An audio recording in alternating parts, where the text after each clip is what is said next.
right. Let's yeah. get stuck Let's into podcast. it. Come on, Hanna Mepstead, welcome to the Conquering Podcast or the Conquering Pod. Hi. Right, this is something slightly different, actually, isn't it? Because it is part of our season 2 mini marketing series where we get marketing professionals like yourself on the podcast, and we sort of have a little bit of a bounce back conversation about your like specialist area. Why are we doing it? Because I think we've realised marketing is a big old space, isn't it? It's really fun. You can chuck just so many different things into the bracket of marketing, can't you? And we just want to provide as much information and advice to our listeners as we can about marketing and how they can help grow their business and how they can benefit from like your services and a few like tips and tricks and everything. So tell me about your business as if I've never heard of it before. Cool. So I run unscripted marketing with my sister, Tabitha, and we focus primarily on social media services. So workshops, retainers, that type of thing. And yeah, we love working with businesses that are ready to get a bit bold, a bit brave with their marketing. We're people. So again, doesn't really matter what the niche is. If you're nice, then we want to work with you. Cool. And what type of people come to you and what do they ask for? Yeah, so it's mostly B2B, so professional services. The majority of our clients at the moment actually happen to be events-based companies, which is really fun. And I would say the thing that always gets said first is, I hate social media. Really? So we try to get them to love it. I'm actually not surprised by that. Yeah. To be honest, because maybe that's our age gap. That's what I was just about to say. I think like people of maybe our like generation and above, maybe not so much yours because you're a little bit younger, but never grew up with like social media, never like enjoyed posting loads and loads of stuff. Does it was all quite new. Yeah. I don't even know how old you, so I'll put you in I'm the same 34. bracket. Okay, so yeah. And we never really enjoyed it. And I imagine the people that are coming to you, business owners, tend to be a little bit older, don't they? Yeah. It's probably very new to them as well, isn't it? And I think they're very scared as well. I think there's a real like breaking down the barriers of, you don't have to be like really polished. You don't have to be, I guess it's like coming away from that traditional marketing viewpoint. And yeah, it's nice to be able to have a bit of fun with it. So people come to you and they say, I'm scared of social media. And they say, I want you to help us with our social media. Pretty much. And then what do you do? And so we will, oh like shit, what do we do? I've forgotten what we do. And that's the end of the podcast. So yeah, we'll sit with them. We'll work out, what works best for them in terms of budget for them. And it might be that, for example, like we'll help guide them on content collection and sort of content calendars. It might be that we need to start right at the beginning and kind of produce a bit of a strategy for them. Or it might just be that they need a bit of accountability. So yeah, it really, really depends. We've got quite a broad range of services, I would say, and each client has a slightly different take on that. But yeah, we prefer to get the content ourselves. But again, depending on budget, that's not always possible. So, okay, so they can either provide you with the content, so like pictures, videos, all that sort of stuff. Yeah. And then you can schedule it and post it. Yeah. Or you can create the content yourself alongside them. Yeah. And post it. Well. And I think a lot of it actually is just about like talking about ideas and getting them to feel comfortable being creative. And like a good example we always use is, for example, a law firm. I think generally speaking, every lawyer should be of a level of law and professionalism and qualified to a certain standard. So, it's kind of, right, how can we help you stand out? What's different about you and how do we get across in socials? And again, being quite a dry subject, being quite, dealing with a lot of difficult subjects is a bit of a challenge for them and us because, they're really worried about being anonymous. They're really worried about, client confidentiality, all that sort of stuff. So it's trying to get them to think about it differently and, okay, let's focus about who's in the business and why you exist and, getting those core values across, I guess, in a sort of fun and meaningful way. I think we're living now in a world where everyone wants to be friends. Everyone wants to be relatable. And that's ultimately what's going to set you apart because, what all law firms should be for example, of a certain standard. We attended a really good branding talk once at Building Brands. And the lady who was presenting said, when you're thinking about your core values, honesty, for example, is quite silly because actually you should assume that everybody is honest. Yeah. And so it's almost like you need to reverse it and be like, well, of course we wouldn't be dishonest. So think of something a bit more niche, a bit more personal to your business, your brand.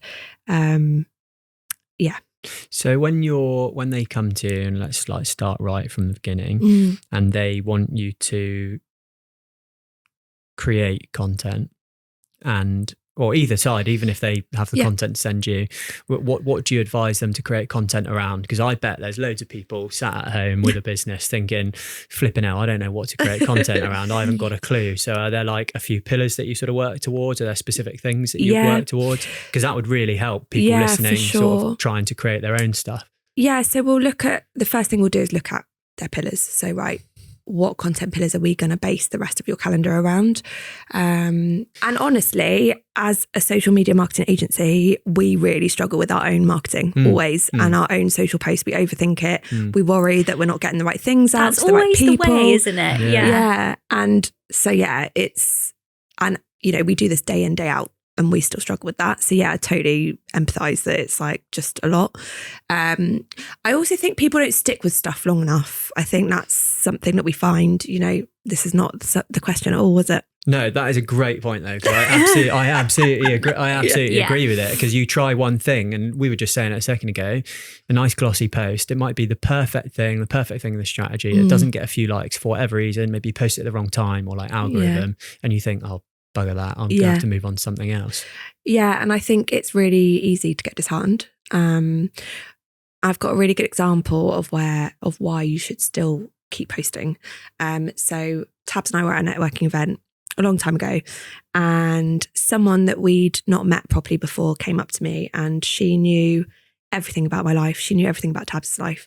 And she was like, oh, and we were like, wow, how do you know all this stuff? Like, cool, but bit kind of shell-shocked, I suppose.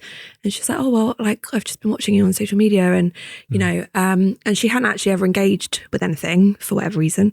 But people are still watching even if they're not engaging. You never know who's watching. It's really annoying. There's a lot of social media ghosts out there. Yeah. And to be honest, I am one myself. Oh, totally. We all are, aren't we? Yeah. We started a series on our socials for if we were. So we were doing I think our latest one was a law firm, which is why it's front of mind. I've seen that. Oh, nice.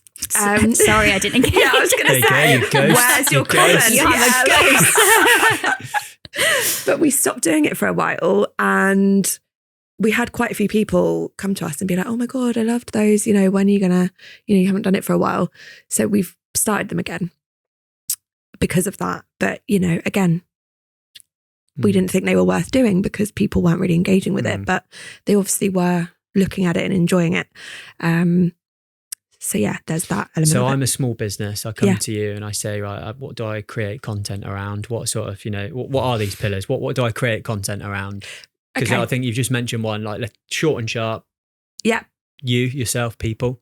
Is that one? So we'd look at what you do, basically. We'd look at your core values. We'd look at how you can help people. And so now I think it's more important than ever to be offering as much information as possible in terms of actual helpful information. So we would look at, a pillar around that. Your sales pillar, which would be, quite obvious for people to know what to do with that. Personality pillar. So that's always a really important one. So this is a really interesting one as well. Again, for the professional services, this is a really hard one. Most people don't like to be in front of the camera. Most people are quite scared of showing who they actually are. And I think especially in that industry where traditionally we've always been very professional, very corporate, it's kind of trying to think around, okay, how do we get you out of that corporate mindset, but in a way that's comfortable? So yeah, we'd start with content pillars. So, 4 or 5 that we can kind of guide our content around.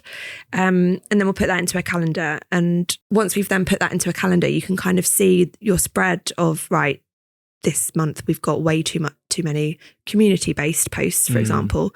Personally, I don't think you can ever have too many community-based posts. But and I think we'll be seeing that a lot more going forward, as our socials aren't really about us anymore. It's about the community that you're creating, your referral network, and yeah, your personality as a business. So have you got any examples that you can give us of those, what you would post for those different pillars? So just like 1 or 2 content examples, like the personality, building a community, sales. Yeah. So for example, from an education point of view, our series on like If We Were, so that's kind of educating people on like what we might do if we were a specific business. And obviously that will differ, depending on what business you are. From a personality point of view, it's those bloopers, it's those, fuck ups, basically. It's that kind of reality behind this perfect grid. And actually, I do think our clients are all really good at that now, but it's, it takes a long time to get comfortable with that. And then when we're thinking about sales, it's right, what can we offer that encourages people to buy from us? So even if it is just, if that call to action is just to engage, how can we make it interesting enough or worthwhile enough for them to press that button? Because there's so much information out there and there's so many tools that we can all use now that can, make us all think we're brilliant at everything.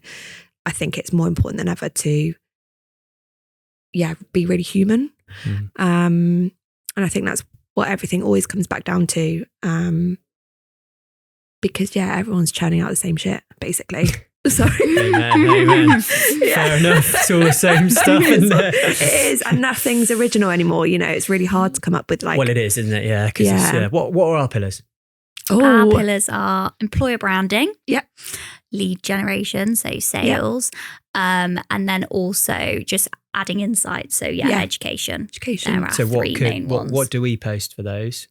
And what advice could we give to people for them to post things along the similar lines?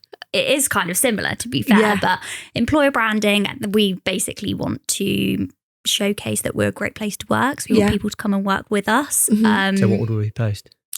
I'm getting there. I'm just explaining okay, it.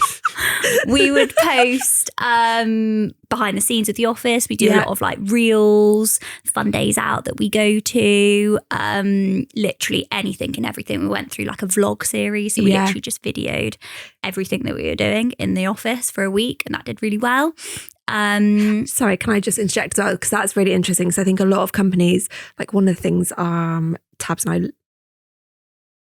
sometimes struggle with is when a company says like, oh, we're like a family, and I think people are starting to see the bullshit now. So and all they do is come to work, have a chat, and then go home. Yeah. So I think like, for example, showcasing, actually, I don't think a business, I don't know if this is a bit controversial. Oh, come on. Say That's it. what we like. So our thing is, how can a business ever be truly like your family? For Tabs and I, it actually is. Yeah. But that doesn't necessarily mean that it's always a really like positive, environment, and actually lots of families are really dysfunctional. So it's kind of, it's like really showing the, reality of your relationships behind the scenes, and that kind of stuff is what's going to draw people. Because I think showing the good and bad, isn't it, as well? Yeah, totally. And being real about it. Yeah. Because I think also conflict is such a natural part, and I think we're all really scared of it. I'm terrible at conflict. I just want to run and cry. But actually, like, conflict resolution is such an important part of business, and within the team, like, there are always gonna be things that you don't necessarily agree on, but it's like how you get to the solution.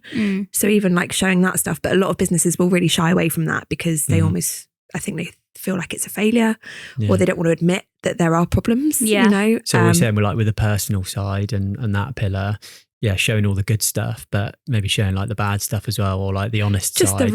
just the honest Yeah. side. The best way to be able to actually you know? showcase what your business is like, so you're not the same as everyone else. Yeah. And I think that's why like bloopers do so well, because that's where you're going wrong, but you're sharing it positively. Yeah, exactly. I wouldn't say to businesses that you've got to, you know, film the next argument that you have in the office. Yeah, no. But Well, you could. I reckon that would get a lot of engagement. But actually showing that you have had a challenge, how you've overcome it, exactly. And like different funny, positive ways of showing it, I think is probably the best. Yeah, and also I think like being able to take the piss out of yourself as well. I think that's where that can come in. So it's like, I'm sure, I mean, even just like sitting here today, we've you know, seen like a bit of the dynamic between you two, and it's like that's really funny and really relatable.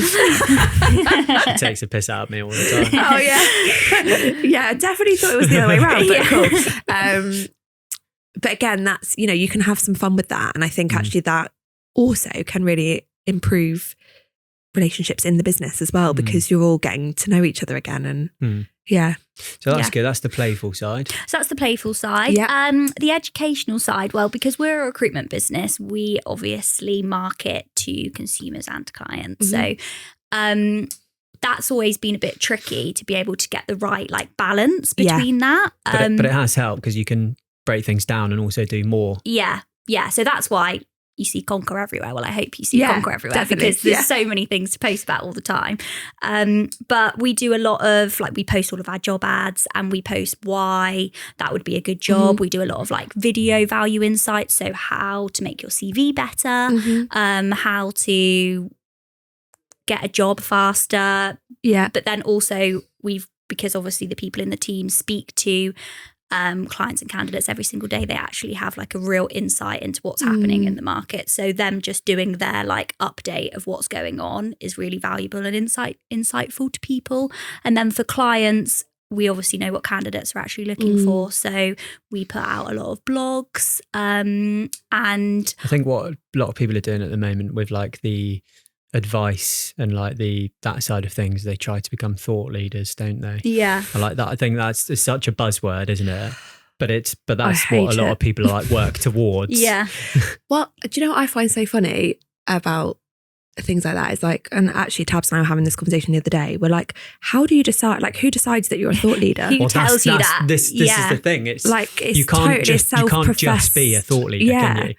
Yeah, exactly. And But I suppose the only way to get to being a thought leader is by posting as Putting much as everything possible, out there, like original content, until other people perceive you to be a thought leader. I suppose so. And is it also like walking the walk there as well? Because I feel like anyone can post anything. So actually and I guess again, when you're, you know, showcasing what Con could do, it's like, okay, this is our thought leadership piece, but actually this is how we embody that. And this is, you know, how we make sure that runs through the business. I think it's different for every business as well, isn't it? Because everybody's leading their business differently. So we might think the way that we do things is the best way to do things, but then another business will think that's when different clients go to different people because it works for them. So I think it's just like we've said before about being honest, isn't it, with literally everything. But what I wanted to say about that is with all the educational stuff, I actually repurpose content quite a lot. Yeah.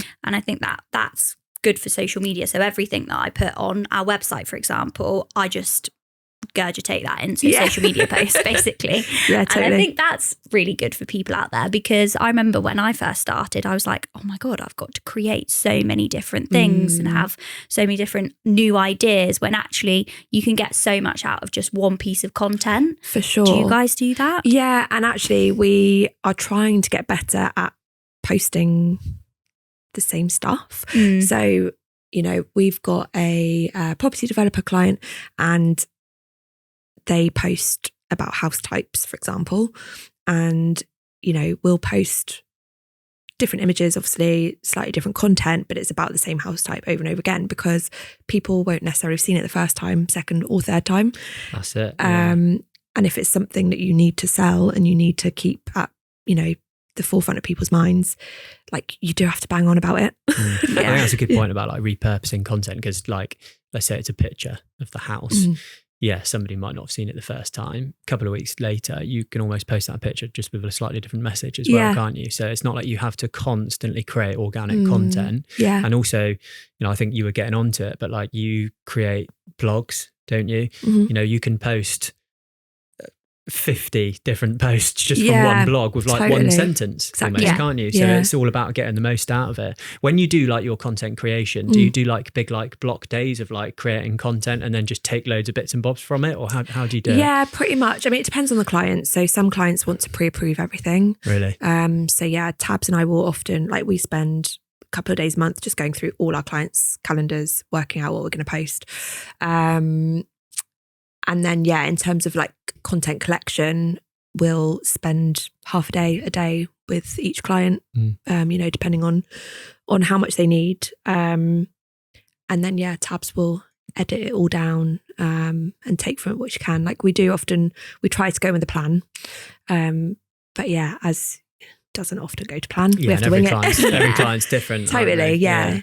You know, like when, you know, we've got one client who probably doesn't like to plan it as much, and we wing it, and that's quite unnerving sometimes, but it always turns out all right. And then we've got other clients who, you know, even maybe want to see the caption before it goes out, and they really want to, you know, get down to that detail, and both works. But I think if you're going to if you're going to spend money with an agency, whatever discipline it is, and I guess you guys might have this, you know, from a recruitment point of view, but if you're going to pay someone money to be the expert, let them be the expert. Oh my God, just let them be. You know, I totally agree. Yeah. You know, if you're spending thousands of pounds with someone and you don't trust them, then they're not the right person for you. Yeah. And it blows my brain that so many, you know, and I had this when I was employed as well, you know, so many businesses are so worried about getting it right and making sure that you're on brand. But yeah, if you're trusting us with any money and you're employing us to do a job, you should be on brand. You should be getting it all right anyway. And actually, the whole point of, you know, for most businesses, why they're outsourcing is because they don't have time. Yeah. So why would you look for every post? Yeah. And, you know, I totally understand it. Like, it's your baby. And, you know, I mean, even when Tabs first started with Unscripted, I was probably a bit of a nightmare, actually. And I didn't want her to do any of our socials because I was like, no, it's my thing. It's my baby. And actually, yeah, you have to let go. And also, like, what's the point of having someone if you're not gonna you might as well use do it them? yourself. Get your money's worth. Come on, you know. I would understand maybe like to start off with if people want to like approve and like check sort of bits and bobs. Yeah, we always recommend like the first month, you know. Yeah, that's a nice rule. Yeah, that's a nice rule. And it can't, you know, it's not always possible. I think particularly, you know, with, again, law and, you know, things like that, HR maybe, like, you know, it's not our specialist subject. So, you know, we probably would want that checked over to a degree. But yeah, in order to get the most creativity out of your marketing agency, I think you need to let them run with it. I think like what I've heard loads from, I don't know, like marketers and stuff like that is to start off with, if you're like right at the start of the journey, the best thing to do is just post. Like it's almost a little bit irrelevant. It's not irrelevant, but it doesn't actually matter what you're putting out, does it? Start off with, because it's also new to you. Yeah. Just start posting. And also I think so much of marketing, and I guess this is why sometimes it's a bit of a tough sell, is it can feel quite intangible. And so, is that even a word? Yeah. Oh, it's now. It was a big word. It was a big many letter word. But actually so much of marketing is testing.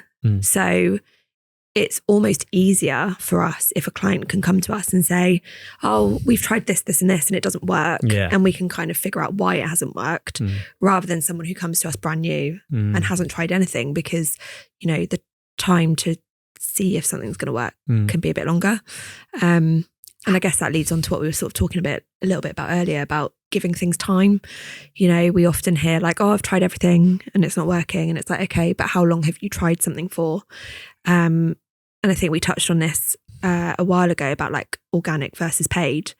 And there's definitely a place for both. And I think, you know, a lot of it is kind of explaining that, you know, for example, we have a 3-month kind of minimum contract.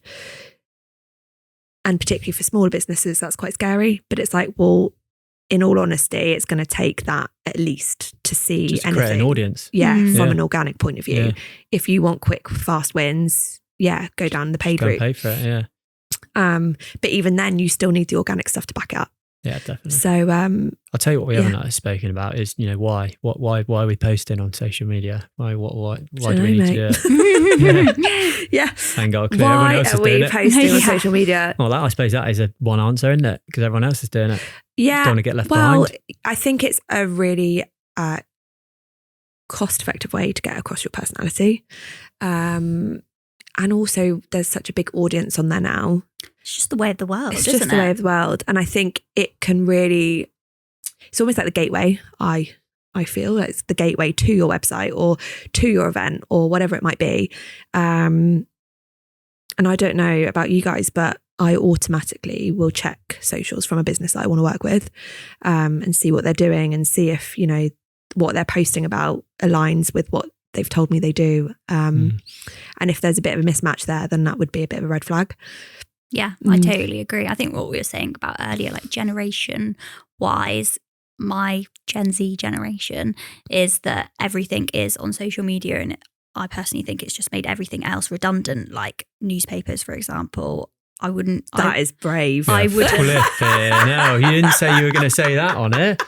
What's crazy about that? Well, that's how much Well, it there is you such go, a big yeah. impact in my life, though. I haven't bought I don't think I've ever bought a newspaper. Sorry to say. Have you Is that ever- crazy? Have you ever bought a magazine? Yeah, I bought a magazine. Okay. I suppose that's Thank God for still that. printed. But like I wouldn't check anything like that No, I suppose not. to look at a business.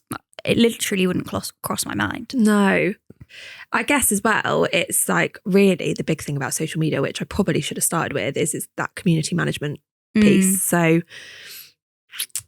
finding your cheerleaders even on socials is so powerful, and looking after them. And, a lot of, again, it comes back to that relatability bit, doesn't it? It's like, yeah, we're a marketing agency. There are how many marketing agencies / freelancers, in Exeter alone? I don't know the answer to that. There's a lot. So what is different about what we do? And ultimately it's just us, and that'll be the same for every business. It's no one's particularly doing anything new. But I think there's so much more of an emphasis on getting the people element right. And I guess you find this in recruitment, everybody's got a good CV, everybody's got skills, and, most of them, if they're applying to a job, are going to be of a certain level. So it's the personality match that I think is more important than ever. Yeah. I think like a big part of, Excuse me. let's say you're not posting on or LinkedIn or social media, and then you are posting on LinkedIn from a business point of view, like very quickly, it just like breathes confidence, doesn't it? That you are who you say you are. Yeah. And you're going to have that much more confidence to actually engage with that business rather than, nothing on social media. If you look on social media now, because it is so prevalent and you can't find somebody, even a good example is when I look for candidates and clients, I'm jump on LinkedIn. If they don't have like a fully branded up LinkedIn page and it's like, just the default, I don't like the fuzzy grey thing, and then I go on that and they have no presence, maybe like rightly or wrongly, I just instantly assume that it's not a very good business. I'll just think, well, maybe, maybe that it's just not that, it's a bit cowboy-y, if they haven't bothered to even put like a thingy on there or like look at their social media, and then, it can't be that good. There's also like no excuse. It doesn't take long, does it? But like, We're all it's not taking any shit today. Yeah, it's been one of those weeks. But I think if you're at a point, even if you're at a point where you can't spend money with an agency or hiring or whatever it might be, it's a free tool. Like it's literally free. So if you're not, even if you're just posting once a week, like we always say, consistency is better than constant, or once a month, but why aren't you? But you say, it's free to set up a nice site or like a nice company LinkedIn landing page And to be honest, it's not that easy, not that hard to do either, is it, as well? So that's like the starting point. It's just time, rather isn't than it? actually That's posting as well. I think also people overthink it, especially when it's your own thing. Like I say, we do it all the time. Like we overthink. I mean, our website is live now, but by the time we actually got it live, we were kind of like, oh, do we even like it anymore? Because it's taken us so long to get it to a point where we're happy with it. And I think a lot of businesses, struggle with their own marketing. And I think also we all forget what we know as well. So, I was quite nervous coming here today, but I don't know how long we've got left, but I feel like we've just been chatting and 5 minutes.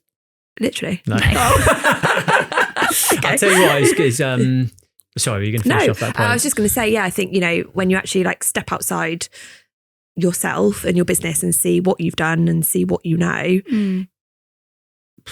it's probably mind blowing to most people. I think like what would be really useful to talk about is, yes, we've spoken about like posting stuff and content on LinkedIn. I think like the starting point is, just like advice and like quite simple stuff. But we all know, and we've spoken about it, like the personality side of things shines through a lot like brighter than just, some sort of, sales sort of thing, like for a recruitment business, posting jobs, that sort of thing.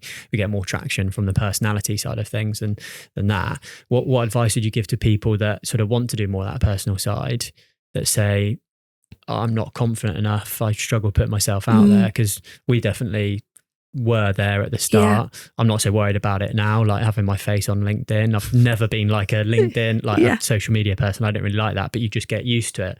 So how do you start building confidence? How we start with clients is, we might just start with a photo and then maybe we'll move, we'll upgrade to a voiceover, and then maybe we'll do a video where they're not face to camera, we'll be filming them doing something. And you just kind of like build it up like that. I think as well, some clients it's knowing whether you need to be scripted or not. So some clients want a script and they basically want to read it, and you just have to kind of go with it. So just do whatever you're comfortable with, or bring someone else along and get them to film you. Or again, if you're doing a voiceover, that's quite a good one, because I hate being in front of the camera. And so we started off with for ourselves, just voiceovers, because that's big at the moment. As well, isn't it? Yeah, that does really well at the moment, doesn't it?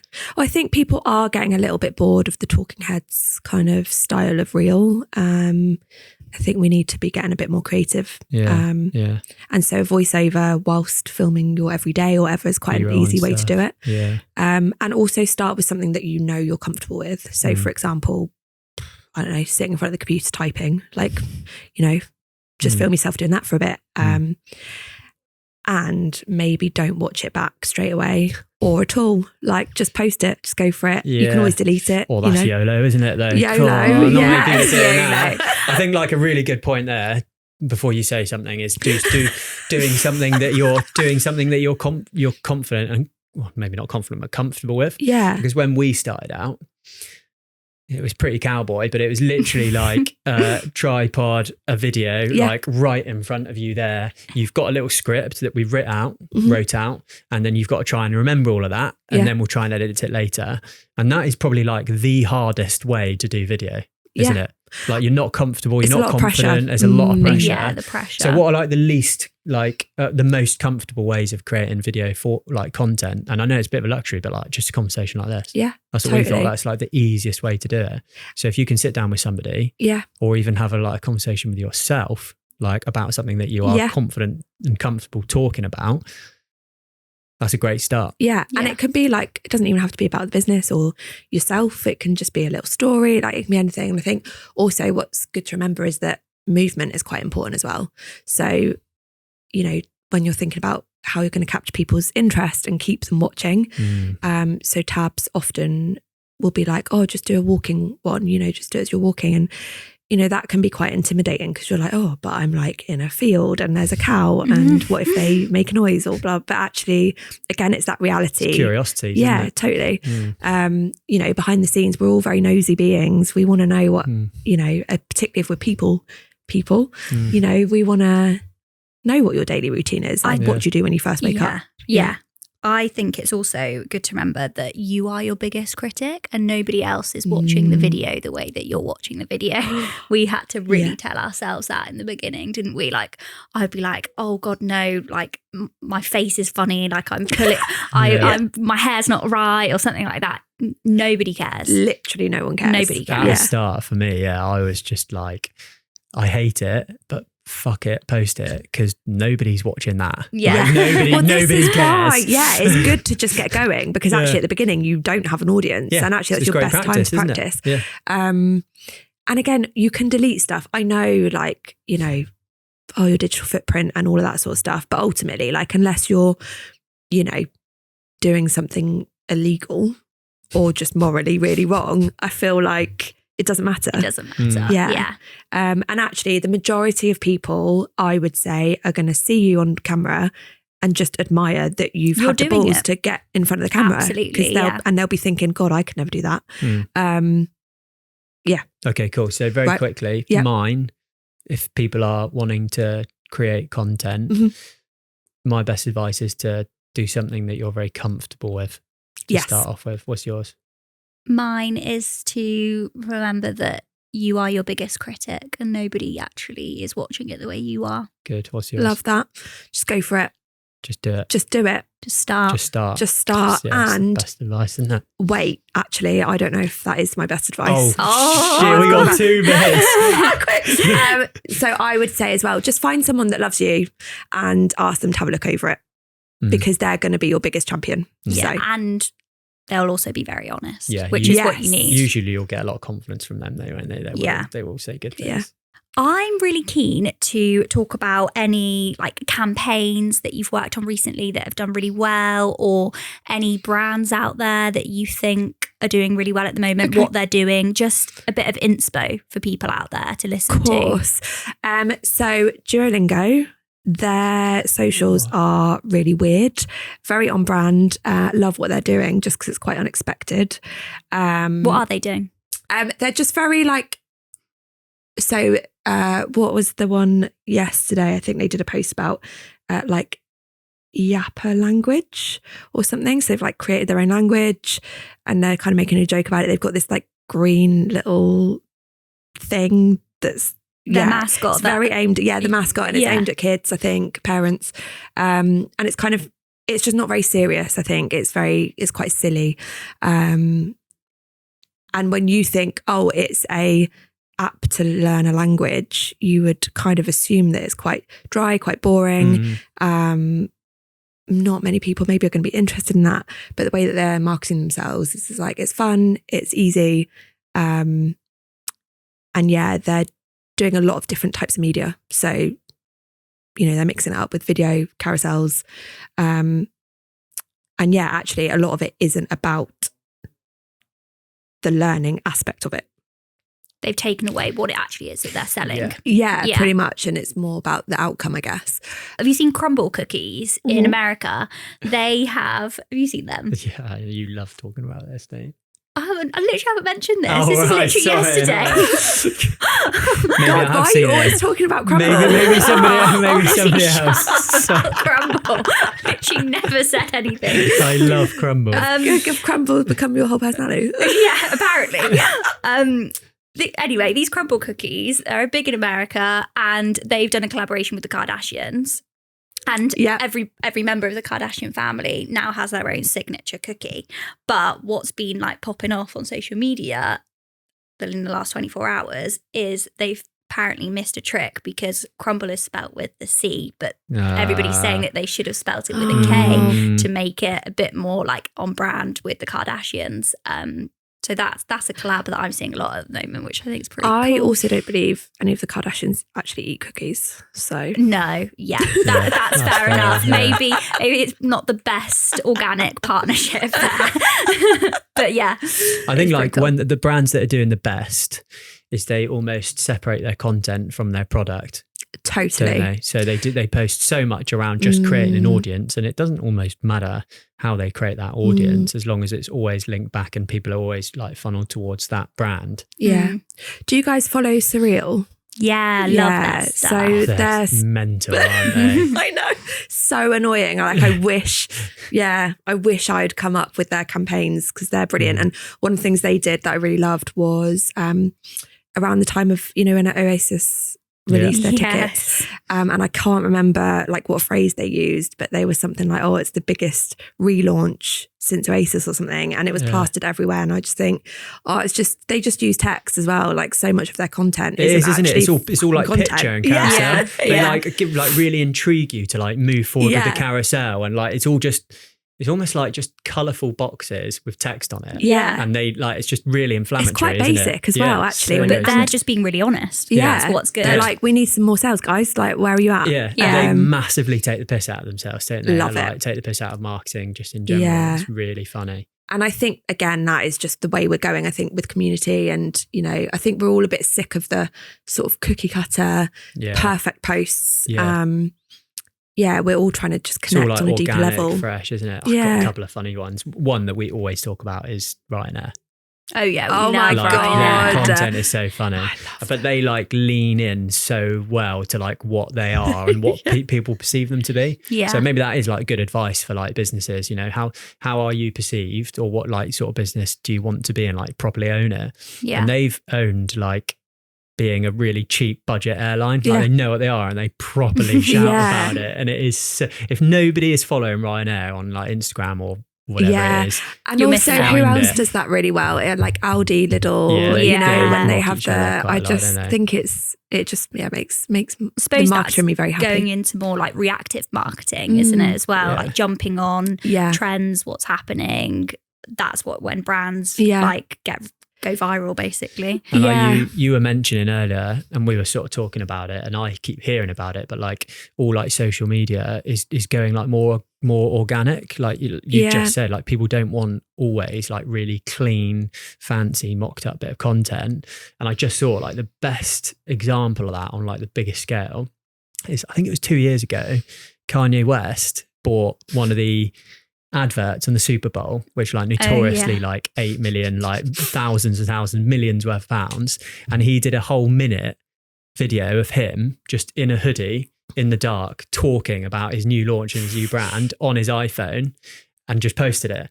And like everybody was talking about it. Like everyone was saying like, oh, all these companies spend millions on creating this massive spectacle like the Super Bowl. All he's done is posted something from the video and paid for it. And everyone's talking about it. So like people want a good mixture of that type of content, don't they? So if you're really worried about not being able to edit stuff really, really well, or don't have like the best phone, or, not very good at spelling or something like that, nobody actually cares about that so much, because it can be really good, like the more basic. And Surreal and Kanye West are such a good example of it.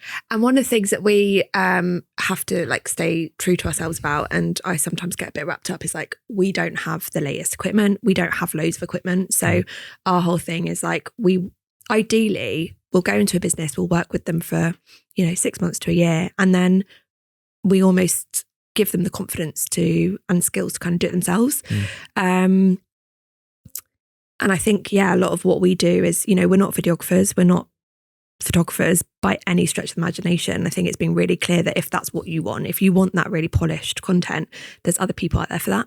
But when we're talking about socials and socials only, it is that very real, like on the go, drip feed, quick stuff, regular. That again, everybody can relate to and do. Both definitely have their benefits. For definitely. Sure. Yeah, totally. I mean, we've spoken about like the strategy and like the pillars. We've spoken about creating content and how we can get people like really comfortable with that.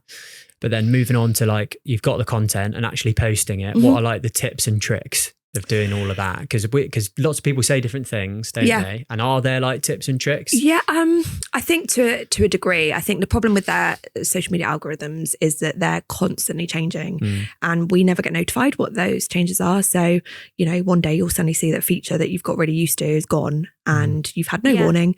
Like hashtags. Don't know about you, but I recently learned, like a couple of months ago, learned that hashtags actually don't mean anything on LinkedIn. But weirdly, we're all still using them because we're like nervous. Just in case.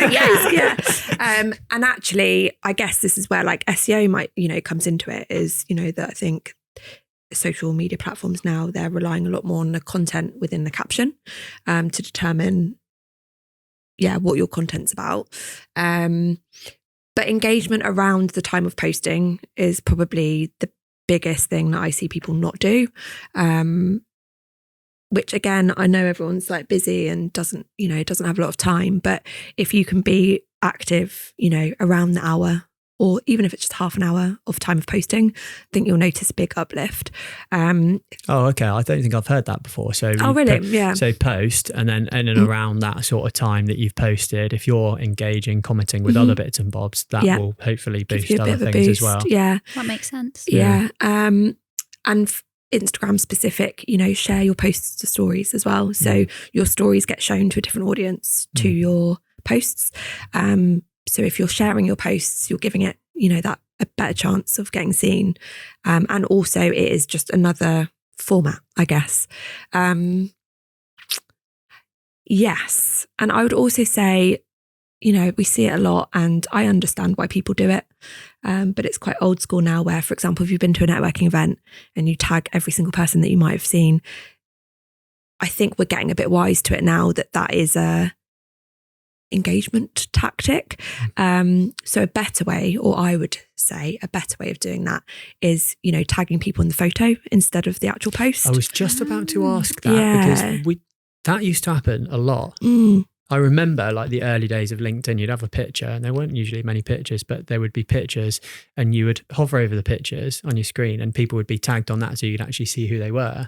But I don't feel like I see that anymore, actually. Like you say, I just see lots of tags at the bottom of a picture and you don't know who's who. Yeah. And also the frustrating thing with that is that they've taken away the feature where you hover over that person's name and then usually like a small little box and a logo used to pop up with like their with their picture, their title and like what they were. Yeah. But that doesn't happen anymore. So maybe that takes away, like you say, the advantage of actually tagging everybody in it and rather put it in the picture, because when you put it in the picture, you get the face to the name. Yeah.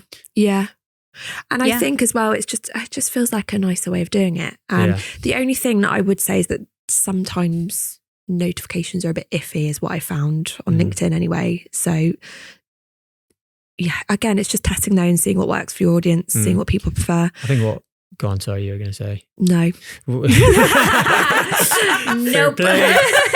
What we found as well is, I suppose, lots of tags in posts like do certainly help sometimes, don't they? But actually, if you're tagging somebody, give them a reason to tag in them and actually like explain the reason for the tag rather than just bulk tagging everybody at the bottom. Yeah. Because then people want to read why they've been tagged in. Yeah, totally. I think we as well realised that like we tag each other in the team in our posts, but we've realised that actually we should only really be tagging the people that have the same sort of audience that we have. So that post will go to their feeds and then they will engage with it. So for example, like Kurt in our team, he recruits in architecture. Nobody cares about what I'm posting in architecture. They don't resonate with it. So if I'm going to tag Kurt, it's better be good. There's no point. There's no point. Yeah. So I think definitely think about why and who. Totally. What other LinkedIn like tips and tricks have we got? Let's keep it on LinkedIn for now because that's probably most appropriate, like business side, and then we'll move on to the other stuff. What about timings? Because that's always one which is thrown about, isn't it? Still seems to be early morning. Yeah. Midweek. How early? We've gone early recently. We have gone early, and it's funny because you went early, didn't you? Friends and not colleagues, but not clients. LinkedIn acquaintances, guys at Chorus. And Clancy and those sort of guys, they went for a phase of posting really early, like 6:30 in the morning. Yeah. And I saw all of that and I thought, I quite like that because you get a lot of the early birds, and usually, and for myself, if I'm quite active on LinkedIn, maybe that's the first social media that I'll go to. So maybe I'll be the first one to like and engage, and then it will boost it before other people are there and they've already got boosts. I think it maybe works for them. I'm not sure if it works for me.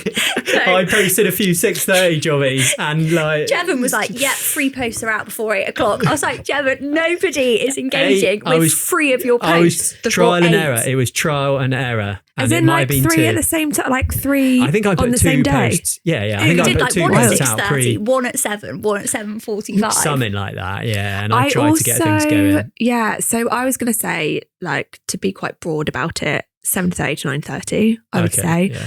When you're thinking about your target audience, you know, are they parents? So, for example, are they going to be looking pre-school run? You know, also a lot of jobs, you know, checking their LinkedIn might not be part of their role. So they're likely to be checking it before the work day, so to speak. But again, it's really annoying. So there's no answer. It just depends. But I think that's a good answer actually, is it depends on, you know, the audience that you're trying to get it to. Yeah. And the reason why we post early is because, like you say, LinkedIn's not a huge part of their job, candidates and clients. Maybe they'll look at lunchtimes, maybe they'll look just before. And actually, that's really interesting as well, because from a candidate point of view, they probably won't want to be seen to be checking their LinkedIn. Sometimes, yeah. You know, so it'll be like, again, before the work day or like in the loo. I always think, in the loo. I always think, when do I go on my phone? Yeah. And then I kind of just base it off that. Yeah. Well, what do we think about weekends then? I don't post on LinkedIn at weekends, I personally. don't post on LinkedIn at weekends. That's where we do Instagram. That's where we do like the more fun. Are we missing the a trick there, though? personality. So this is a difficult one. So I would say when you're thinking about work-life balance, I think you should practice what you preach. So if your idea of work-life balance looks like taking the weekend off and away from work, then I would stay away from that, because so this is applicable to the person doing the posting, the company posting, rather than target audience. Yeah, actually. Yeah. I think one thing we've learned, for example, like over Christmas, is we are really dedicated to taking some time off, and we really encourage our clients to take time off as well, because that's just something that we feel is really important to us. So, you know, for us, we can't do that and then be seen to be posting all the time, because you know, and also it's obvious then that you're scheduling stuff, which we all know we're all doing. Oh yeah, but does that worry? Does that matter? Yeah, Is that a worry? Is that bad? It depends. If it's from your company account, I think it's fine. If it's from your personal account, I don't think scheduling works yet. Because you should be active around the time that you've posted it. And also we've found, and this is probably across the board, that schedule posts from your personal profile don't get the same traction. Really? Yeah. And I don't know if that's an algorithm thing. I don't know whether, you know, again, it's just because you're not active. But yeah, it's frustrating, because why have the means to schedule if you're not going to, you know, if the platform that you're on isn't then going to champion that content. What would you say then if for like weekends for hospitality clients of yours, that, you know, their target audience is always out and about at weekends? You know, I don't really go to like restaurants or anything like that through the week. It's mainly weekends. So what about all of that content? Would you still not post content then? So what I would do, I suppose, again, it depends how booked up you are. Do you need to book in advance? If you need to book in advance, then the weekend might not be relevant. I think if you're wanting a constant presence, you know, then maybe you do paid. Are they going to be on LinkedIn anyway? So maybe then you're thinking more about Facebook and Instagram, which then it might be more appropriate to post over the weekend. I think it really depends, again, what resource you've got and when you can do it. Yeah. Because maybe I'm a bit of an outlier, because I am on LinkedIn just loads, way too much, but I am looking at LinkedIn all weekend. Yeah. And I tell myself that I'm not going to post on the weekend because I'm not working. But you can quite easily schedule stuff that people will probably look at. And I do see a lot of like clients and other people post at the weekend, whether that's scheduled or not, I'm not too sure. But like, what like, isn't it the times that people are most on like social media in general, isn't it like Sunday evening or something like that, and Sunday morning? Yeah, it's on a Sunday. Yeah, I read that as well. So like, are we silly not to be posting stuff on Sundays, like regardless of whether it gets, regardless of like the algorithms or the rules or something, if people are just seeing it anyway, if there's more people seeing it? I think it's a really interesting subject, because I think it just depends what you're wanting to emulate or what you're wanting to put out there. For me, I am on LinkedIn a lot as well. I have made it a rule that I don't post at the weekend, just because I don't want to get into the habit of that. Because I think also if a post happens to do really well, for example, on your own, does that mean then that you're having to like go through comments, you know, 'cause it's just polite, isn't it? Like go through the comments and replies, then that means you're on your phone and you're not present in your weekend. But also from an engagement point of view, if we're on behalf of a client, have they got someone that can do that management over the weekend? So even if we've scheduled something, is there someone there to monitor it and check that, you know, I don't know, nothing negative is being said, or that again, it's that community management thing. And I think if you're not doing the community management stuff, then there's probably no point posting anyway. So that's what I would say. But, you know, everyone's working times are different now. And, you know, it might be that your weekend is Saturday, Sunday, but like you say, hospitality, it might be a Monday and a Tuesday. Exactly, so with scheduling and stuff like that, it's not something we've spoken about, but like, I remember when like scheduling first came a thing, and I'm not even sure if you still use it, but like Hootsuite. Do you remember that? Oh my God. Is that still a thing? Like, are those scheduling tools still a thing? Yeah, like we use Social Bee. We honestly haven't found one single platform that does everything we want it to do. Agreed. Cool. Yeah. And do you know who I really want to try, but they're so expensive? And you might have seen them as Heyorka. Oh, I haven't seen that. No. So yeah. And one of the things I really wanted to do at some point was to try and just create something that does all the things. But we've kind of come to the conclusion that it must be to do with permissions from Meta and stuff. Yeah. But it's so frustrating. And each one can do amazing things for certain things. Yeah, but there's not one place where you can do it all. It's really hard. Oh my God. I'm really glad it's one of the most annoying things I find, because it doesn't make it any easier, because I'm having to duplicate the work still. Yes. Because it still doesn't do the same thing. I found one I use later. Yeah. And that's really good. But it doesn't connect with LinkedIn. So I still have to use the LinkedIn in-app scheduling tool. Or like, there's a few, aren't there, that don't connect to your Instagram if it's a business profile. Yeah. Like, what is the point then? Yeah. I don't understand. Yeah, literally. Go away. What is the point? Like, what advice are we giving people then who maybe like want to post themselves and like start on that process? Because it's very hard to say, right, I'm going to set an alarm, I'm going to post something at 8 o'clock in the morning. Like, I think we all need to schedule, don't we? What are like the tips and tricks of scheduling? So I don't know you two. I would say, you know, if it's just you, I would totally go for it and schedule, but maybe schedule it in app. So use Meta. We have a bit of a love-hate relationship with Meta. I'm sure you relate. But if you can, schedule it in app. So schedule it in Instagram, schedule it in LinkedIn, schedule it in Facebook. The algorithms also seem to like that a bit more, and it's free. Just do what you can, I think. Yeah, I don't know. Do you have problems with Meta? I don't actually, apart from posting organically on Instagram, I don't use it. No. I can imagine, I've heard that Meta paid ad-wise isn't like the most fun place to be at the moment. So no, I haven't experienced it as what's been happening. Yeah. What are your tips and tricks with scheduling? You know, are there any tips and tricks? We've spoken about times. That's a good one, isn't it? You know, doing that within certain periods of time, working out when your target audience is, but when, you know, the most people are on LinkedIn, that's always useful to do.